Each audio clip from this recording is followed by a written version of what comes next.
আসসালামু আলাইকুম, সকলকে আমন্ত্রণ আনন্দ টিভি রাতের সংবাদে। আপনাদের সঙ্গে আছি আমি মোস্তফা কামাল তোহাস।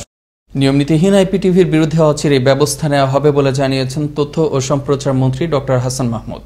শুক্রবার দুপুরে মন্ত্রী ঢাকায় তার সরকারি বাসভবনে সাংবাদিকদের সঙ্গে আলাপকালে একথা জানান। বলেন, দেশব্যাপী ব্যাঙের ছাতার মতো আইপিটিভি খুলে যার যেমন ইচ্ছা তেমন করবে, সেটা কখনো আইনসম্মত বা বাঞ্ছনীয় নয়।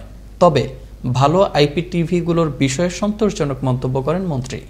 যেগুলো ভালো আইপিটিভি সেগুলো রেজিস্ট্রেশন আমরা দিব। তবে কিছু আইপিটিভি আছে যারা আসলে অনেক সময় গুজব রটানোর ক্ষেত্রে যুক্ত হয় এবং অনেক অসত্য নিউজ পরিবেশন করে। সারা দেশ জুড়ে ব্যাঙের ছাতার মতো এ ধরনের আইপিটিভি খুলে যার যেমন ইচ্ছা তেমন করবে, এটি তো কখনো আইনসম্মত নয় এবং বাঞ্ছনীয় নয়।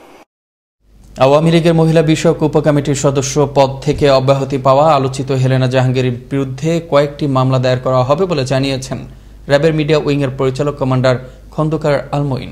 এর মধ্যে বন্যপ্রাণী সংরক্ষণ আইন, মাদকদ্রব্য আইন এবং অনুমোদনহীন আইপিটিভি জয়যাত্রার মাধ্যমে যারা প্রতারিত হয়েছে তাদের অভিযোগের ভিত্তিতেও টেলিযোগাযোগ নিয়ন্ত্রণ আইনে মামলা দায়ের করা হবে বলেও জানান তিনি।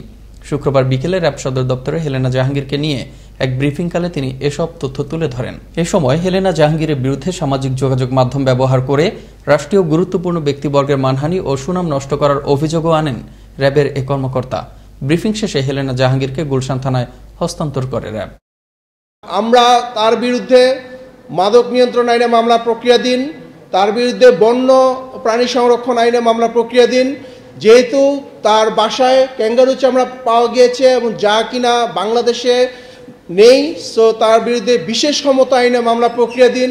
তার বাসায় আমরা অননুমোদিত অকিটকি পেয়েছি, তার বিরুদ্ধে টেলিযোগাযোগ নিয়ন্ত্রণ আইনে মামলা প্রক্রিয়াধীন। তার যেই মিরপুরে যে টেলিভিশন চ্যানেল জয়যাত্রা টেলিভিশন চ্যানেল, সেখানে আমরা অভিযান পরিচালনা করেছি। আমাদের সাথে বিটিআরসি ছিলেন, আমাদের সাথে সম্মানিত ম্যাজিস্ট্রেট ছিলেন। সেখানে টেলিযোগাযোগ নিয়ন্ত্রণ আইনের যেই বরখেলাপ হয়েছে সেই প্রেক্ষিতে সেখানে টেলিযোগাযোগ আইনের অধীনেও তার বিরুদ্ধে মামলা প্রক্রিয়াধীন। তিনি সামাজিক যোগাযোগ মাধ্যম ব্যবহার করে বিভিন্ন সম্মানিত ব্যক্তিদের কটাক্ষ ও উত্ত্যক্ত করতেন। তার বিরুদ্ধে ডিজিটাল নিরাপত্তা আইনেও মামলা প্রক্রিয়াধীন। আগামী 1 আগস্ট রোববার থেকে গার্মেন্টস সহ রপ্তানিমুখী শিল্প কারখানা স্বাস্থ্যবিধি মেনে খোলা থাকবে বলে জানিয়েছে মন্ত্রিপরিষদ বিভাগ। শুক্রবার বিকেলে মন্ত্রিপরিষদ বিভাগের উপসচিব রেজাউল ইসলাম স্বাক্ষরিত এক বিজ্ঞপ্তিতে এ তথ্য জানানো হয়। বিজ্ঞপ্তিতে বলা হয়, করোনা ভাইরাস সংক্রমণ রোধে চলমান বিধি নিষেধের মধ্যে আগামী 1 আগস্ট থেকে স্বাস্থ্যবিধি মেনে রপ্তানিমুখী সকল শিল্প ও কলকারখানা খোলা থাকবে। গেল 24 ঘন্টায় দেশে করোনায় মৃত্যু হল 212 জনের। এ নিয়ে মৃতের সংখ্যা বেড়ে দাঁড়ালো 20,467 জনে। নতুন করে করোনা শনাক্ত হয়েছে রেকর্ড 13,262 জনের শরীরে। সব মিলিয়ে দেশের মোট করোনা রোগীর সংখ্যা দাঁড়ালো 12,40,115 জনে। শুক্রবার বিকেলে স্বাস্থ্য অধিদপ্তরের এক সংবাদ বিজ্ঞপ্তিতে এ তথ্য জানানো হয়। করোনা ভাইরাসের সংক্রমণ রোধে সরকার ঘোষিত কঠোর বিধি নিষেধের 8ম দিনে জরুরি প্রয়োজন ছাড়া বাইরে বের হয় এবং বিভিন্ন নির্দেশনা অমান্যের দায়ে 381 জনকে আটক করল ঢাকা মেট্রোপলিটন পুলিশ ডিএমপি। শুক্রবার সকাল থেকে দিনভর ডিএমপির বিভিন্ন থানা এলাকায় একযোগে পরিচালিত অভিযানে তাদের আটক করা হয়। এছাড়া রাজধানীর বিভিন্ন এলাকায় ভ্রাম্যমাণ আদালত পরিচালনা করে 108 জনকে 67,940 টাকা জরিমানা করা হয়। অভিনব কায়দায় মৎস্য পরিবহনের নামে গাঁজা পাচারকালে 80 কেজি গাঁজা সহ 2 মাদক কারবারিকে গ্রেফতার করল র্যাব 10। ঢাকা জেলার দক্ষিণ কেরানীগঞ্জ থানাধীন তেঘুরিয়া সিএনজি স্ট্যান্ড এলাকা থেকে তাদের আটক করা হয়। শুক্রবার বিকেলে র্যাব 10-এর পক্ষ থেকে এক প্রেস বিজ্ঞপ্তিতে এ তথ্য জানানো হয়। র্যাব জানায়, আটককৃতরা রাজধানী সহ বিভিন্ন এলাকায় মাদক সরবরাহ করে আসছিল। এ সময় মাদক পরিবহনে ব্যবহৃত একটি কার্গো ট্রাক ও একটি মোবাইল ফোনও জব্দ করা হয়। কুমিল্লা 7 আসনের সংসদ সদস্য ও সাবেক ডেপুটি স্পিকার বীর মুক্তিযোদ্ধা অধ্যাপক আলী আশরাফ আর নেই। ইন্না লিল্লাহি ওয়া ইন্না ইলাইহি রাজিউন। শুক্রবার বেলা 3:30টায় রাজধানী স্কয়ার হাসপাতালে শেষ নিঃশ্বাস ত্যাগ করেন তিনি। বিষয়টি সংবাদ মাধ্যমকে নিশ্চিত করেন তার সন্তান মুন্তাকিম আশরাফ টিটু। তার মৃত্যুতে গভীর শোক ও দুঃখ প্রকাশ করেন প্রধানমন্ত্রী শেখ হাসিনা। শোক বার্তায় প্রধানমন্ত্রী মরহুমের আত্মার মাগফিরাত কামনা করেন এবং শোক সন্তপ্ত পরিবারের সদস্যদের প্রতি গভীর সমবেদনা জানান। প্রবীণ এই রাজনীতিকের বয়স হয়েছিল ৭৪ বছর। ২০০০ সালে জাতীয় সংসদের ডেপুটি স্পিকার নির্বাচিত হন আলী আশরাফ। সিরাজগঞ্জে প্রতিদিন করোনা আক্রান্তের সংখ্যা কেবল বেড়েই চলছে। স্বাস্থ্যবিধি না মেনে বাইরে বের হলেই করা হচ্ছে অর্থদণ্ড। সিরাজগঞ্জ সদরের ২৫০ শয্যা বিশিষ্ট বঙ্গমাতা শেখ ফজিলাতুন্নেসা মুজিব জেনারেল হাসপাতাল সহ বিভিন্ন উপজেলা স্বাস্থ্য কমপ্লেক্সে করোনা ভ্যাকসিন কার্যক্রম চলছে। Sirajganj civil surgeon doctor Rampada Saha জানান, ভ্যাকসিন কার্যক্রম দ্রুত ছড়িয়ে দিতে জেলার গ্রাম পর্যায়ে আগামী ৭ই আগস্ট থেকে শুরু হবে ভ্যাকসিন কার্যক্রম। নোয়াখালী জেলার বিদায়ী পুলিশ সুপার আলমগীর হোসেনের সংবর্ধনা প্রদান করলেন জেলার কর্মরত বিভিন্ন ইলেকট্রনিক ও প্রিন্ট মিডিয়ার সাংবাদিকবৃন্দ। গেল রাতে জেলা পুলিশ সুপারের কার্যালয় সম্মেলন কক্ষে সাংবাদিকদের আয়োজনে আনন্দ টিভির জেলা প্রতিনিধি নাজিমুদ্দিন মিলন সহ যমুনা টিভি, ইন্ডিপেন্ডেন্ট টেলিভিশন, দৈনিক কালের কণ্ঠ সহ বিভিন্ন মিডিয়ার সাংবাদিকবৃন্দ এ সময় উপস্থিত ছিলেন। শেষে পুলিশ সাংবাদিক সুসম্পর্কের স্মারক হিসেবে বিদায়ী পুলিশ সুপারের হাতে সাংবাদিক নেতৃবৃন্দ একটি সম্মাননা ক্রেস্ট তুলে দেন। কুমিল্লার ১৪ গ্রামের সরকার ঘোষিত চলমান সর্বাত্মক লকডাউন বাস্তবায়নে কঠোর অবস্থানে থাকে উপজেলা প্রশাসন। বৃহস্পতিবার সকাল থেকে উপজেলার বিয়াবাজার, কাশীনগর বাজার এবং বিভিন্ন বিনোদন কেন্দ্রে অভিযান পরিচালনা করে উপজেলা প্রশাসনের ভ্রাম্যমাণ আদালত। এই সময় স্বাস্থ্যবিধি অমান্য করা বিভিন্ন ব্যক্তি ও প্রতিষ্ঠানকে ২২টি মামলায় ১৬,৪০০ টাকা অর্থদণ্ড প্রদান করা হয়। র্যাবের সহযোগিতায় ভ্রাম্যমাণ আদালত পরিচালনা করেন উপজেলা নির্বাহী কর্মকর্তা আলামিন সরকার। বাড়ির আঙিনা ও আশপাশ পরিষ্কার পরিচ্ছন্ন রাখুন, ডেঙ্গু জ্বর থেকে মুক্ত থাকুন, এই স্লোগানকে সামনে রেখে চুয়াডাঙ্গা জেলা পুলিশের উদ্যোগে পরিচালিত হল মশক নিধন অভিযান কার্যক্রম।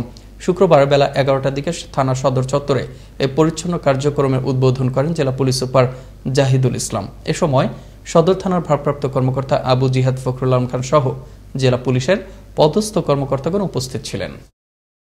মোটরসাইকেলের তেলের ট্যাঙ্কে করে কক্সবাজার থেকে চট্টগ্রামে ইয়াবা পাচার করছে এমনই গোপন সংবাদের ভিত্তিতে গেল রাতে রামুর ফুটবল চত্বরের ব্রিজের নিচে অবস্থান নেয় ডিবি পুলিশের একটি টিম। এ সময় ২৫,০০০ পিস ইয়াবা সহ মঞ্জুরুল আলম নামের এক মাদক কারবারিকে আটক করা হয়। শুক্রবার দুপুরে এক প্রেস বিজ্ঞপ্তিতে এ তথ্য জানান জেলা গোয়েন্দা পুলিশের ভারপ্রাপ্ত কর্মকর্তা মোহাম্মদ আলী। কঠোর লকডাউনের ৮ম দিনেও বাংলাবাজার শিমুলিয়া নৌরুটে শুক্রবার সকাল থেকে ঢাকামুখী যাত্রীদের পাশাপাশি বাড়ে দক্ষিণাঞ্চলমুখী যাত্রীদেরও চাপ। লঞ্চ সহ অন্যান্য নৌযান বন্ধ থাকায় ফেরিতে গাদাগাদি করেই পদ্মা পাড়ি দেন মানুষজন।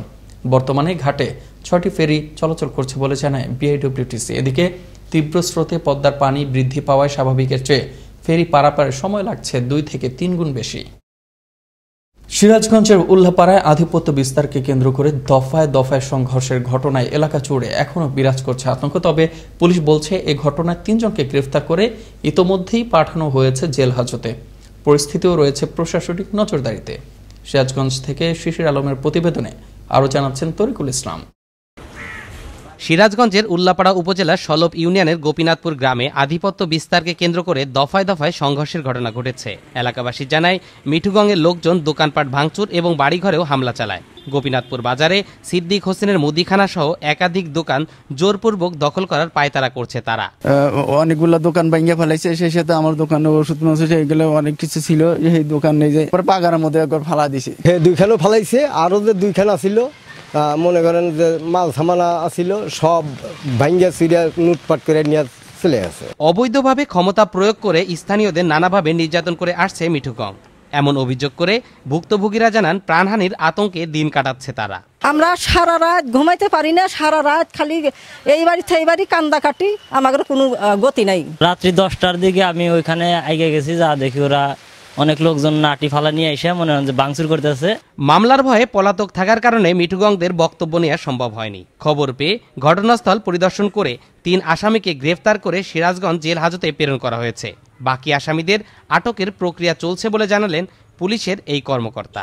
মারামারির কথা জানতে পেরে আমরা সেখানে যাই। সেখানে যাওয়ার পরে আমরা সেখান থেকে মামলা রুজু করি, সেই ঘটনাকে কেন্দ্র করে মামলা রুজু করি এবং এই মামলা সংক্রান্তে আমরা 3 জনকে গ্রেপ্তার করি। বিষয়টি দ্রুত তদন্ত করে ব্যবস্থা গ্রহণ করা হোক এবং ভুক্তভোগীদের নিরাপত্তা নিশ্চিত করা হোক, এমনটাই চাওয়া এলাকাবাসীর। তরিকুল ইসলাম, আনন্দ টিভি, ন্যাশনাল ডেস্ক। কুমিল্লার লাকসামে একটি পিকআপ ভ্যানে অভিযান চালিয়ে 14 কেজি গাঁজা সহ 3 মাদক ব্যবসায়ীকে আটক করে পুলিশ। বৃহস্পতিবার রাত 10:30টার দিকে উপজেলার পরানপুর বাজার থেকে তাদের আটক করা হয়। এ সময় মাদক পরিবহনে ব্যবহৃত পিকআপ ভ্যানটিও জব্দ করা হয়। শুক্রবার দুপুরে বিষয়টি নিশ্চিত করেন লাকসাম থানা পুলিশের সহকারী পুলিশ পরিদর্শক বায়াজিৎ। নড়াইলে লকডাউন অমান্য করে সড়কে ইজি বাইক চালানোর দায় 50টি ইজি বাইক সহ চালকদের আটক করে জেলা ট্রাফিক পুলিশ। পরে তাদেরকে অর্থদণ্ড না করে জেলা পুলিশের পক্ষ থেকে 10 দিনের খাদ্য সহায়তা সামগ্রী প্রদান করা হয়। শুক্রবার দুপুরে জেলা ট্রাফিক পুলিশের কার্যালয়ের সামনে এই সহায়তা সামগ্রী বিতরণ কার্যক্রম অনুষ্ঠিত হয়। এ সময় নড়াইল জেলা পুলিশ সুপার প্রবীর কুমার এবং অতিরিক্ত পুলিশ সুপার রিয়াজ রহমান সহ ট্রাফিক পুলিশের পদস্থ কর্মকর্তাগণ উপস্থিত ছিলেন। টানা 3 দিনের ভারী বৃষ্টিতে প্লাবিত হয় সাতক্ষীরার শ্যামনগরের উপকূলীয় 12টি ইউনিয়নের বিস্তীর্ণ এলাকা। ছোট বড় 2 শতাধিক কাঁকড়ার খামার সহ পানিতে তলিয়েছে 15,000 হেক্টরেরও বেশি চিংড়ির ঘের। ক্ষয়ক্ষতি হয় ফসলি জমি ও বসত ভিটা। উপজেলা শতাধিক শিক্ষা প্রতিষ্ঠান, সড়ক, হাটবাজার এবং মসজিদ সমূহ বেশিরভাগই ডুবে যায় বৃষ্টির পানিতে। এতে চরম দুর্ভোগে রয়েছেন এসব এলাকায় বসবাসরত মানুষজন। এই ছিল এখনকার মতো আনন্দ টিভির সর্বশেষ সংবাদ এবং বিনোদন। সবার আগে দেখতে ভিজিট করুন www.facebook.com/anondotvbd এই পেজে। ধন্যবাদ সবাইকে। শুভরাত্রি।